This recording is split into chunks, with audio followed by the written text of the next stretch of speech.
brasileiros tentam entender um distúrbio mental conhecido como síndrome do gênio. A mais notável característica dessa doença é que os pacientes desenvolvem habilidades fabulosas, quase sobre-humanas. Como explicar o talento de uma criança que lia partituras aos 3 anos de idade? Por que o jeito estranho e genial de tocar música clássica?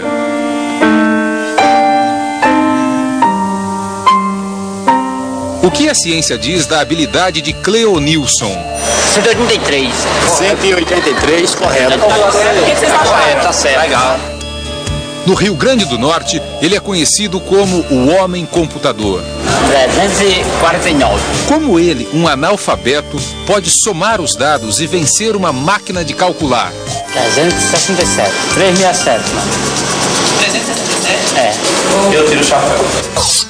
E o que dizer da habilidade precoce detectada na escola? Ele começou a ser alfabetizado com 3 anos no jardim de infância. 5 anos ele já tinha coleção de revistas. Pessoas com habilidades que parecem sobre-humanas, como o pianista canadense Glenn Gould, morto na década de 80, podem ser vítimas da síndrome de Asperger.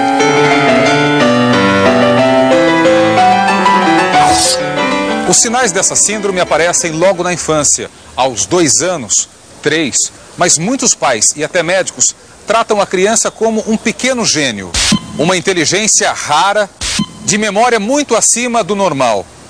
Mas esses são sinais de um transtorno da mente, ainda pouco conhecido pela ciência. Felipe tem fixação por determinados assuntos.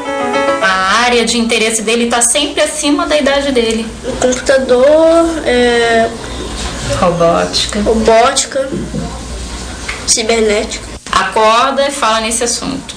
No almoço, na janta, o assunto com os colegas, com a gente, é só aquele assunto, não muda.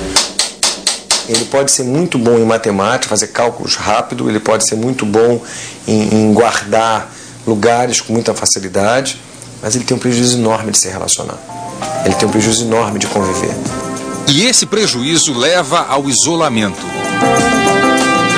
No filme Muito Além do Jardim, o personagem de Peter Sellers tem síndrome de Asperger. Ele é incapaz de entender o duplo sentido das palavras. You'll have to move out by, let's say, noon tomorrow. I don't understand move out. Um exemplo, a frase "aquela mulher é uma gata". Para uma pessoa que tem a síndrome, gata é apenas um animal. E um animal é diferente de uma mulher, ainda que seja bonita. Está chovendo canivete, ela vai para baixo da mesa porque ela tem medo que esteja chovendo canivete. Ela entende ao pé da letra. Ela entende ao pé da letra. Ela tem um entendimento, tem uma compreensão muito concreta daquilo. Mapeando o cérebro dessas pessoas, os neurocientistas começam a desvendar um outro mistério. Por que esses pacientes não reconhecem as diferentes emoções no rosto do outro? Por que não enxergam a diferença entre raiva e alegria? Veja o que acontece no cérebro de 2 pessoas que estão olhando para um rosto. Numa pessoa saudável, 2 áreas são mais ativadas. Uma é ligada ao reconhecimento das pessoas. Outra é a chamada amígdala, que não tem nada a ver com a amígdala em nossa garganta. Esta área do cérebro nos ajuda a processar as emoções. Nas pessoas que têm Asperger, quase não se vê a ativação da amígdala. E a parte do cérebro que mais é ativada não é aquela ligada à identificação do rosto, mas outra que reconhece os objetos. Eles têm uma dificuldade de expressão, mas não necessariamente uma ausência de sentimento. A forma de expressar o afeto ou a forma de manipular e lidar a esse mundo afetivo é um pouco diferente da nossa. Muitas vezes é por isso até que eles entram em quadros depressivos. Eles têm uma prevalência de quadro depressivo maior na adolescência, as crianças com síndrome de Asperger. E a ciência ainda tenta entender outro sinal dessa síndrome, o olhar quase sempre perdido.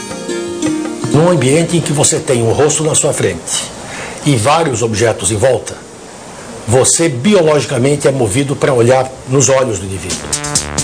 Os pontos mais escuros na foto mostram a direção do olhar de uma pessoa que não tem a síndrome.